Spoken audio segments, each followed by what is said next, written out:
ನೆಲಮಂಗಲ ಒಳ್ಳೆ ಜಾಗ ಆಗಬಹುದು ಸೆಕೆಂಡ್ ಏರ್ಪೋರ್ಟ್ಗೆ. ಕೆಲವರು ಹೇಳ್ತಾರೆ ಎಲೆಕ್ಟ್ರಾನಿಕ್ ಸಿಟಿ ಹತ್ರ ಇದ್ರೆ ಒಳ್ಳೇದು ಅಂತ, ಕೆಲವರು ಹೇಳ್ತಾರೆ ನಾರ್ತ್ ಕರ್ನಾಟಕ ಅಲ್ಲಾದರೆ ಒಳ್ಳೇದು ಅಂತ. ಈಗ ಎಲ್ಲರೂ ಬಿಡದಿನೂ ಒಂದು ಆಪ್ಷನ್ ಆಗ್ಬೋದು ಅಂತ ಹೇಳ್ತಿದ್ದಾರೆ.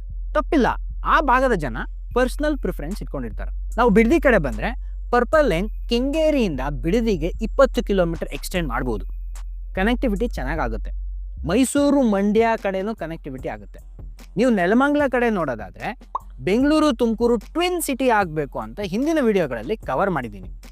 ಇಲ್ಲಿ ಕೂಡ ಗ್ರೀನ್ ಲೈನ್ 20 ಕಿಲೋಮೀಟರ್ ಎಕ್ಸ್ಟೆಂಡ್ ಆದರೆ ಟೈರ್ 2 ಟೈರ್ 3 ಸಿಟೀಸ್ ಡೆವಲಪ್ ಆಗುತ್ತೆ. ಮೆಟ್ರೋ ಕನೆಕ್ಟಿವಿಟಿ ಇದೆ, ಸಬ್ಬರ್ಬನ್ ಕನೆಕ್ಟಿವಿಟಿ ಇದೆ. ಹಾಗೆ ಮುಂದೆ ದಾಬಸ್ಪೇಟೆ ಹತ್ರ satellite town ring road starting point ಇದೆ.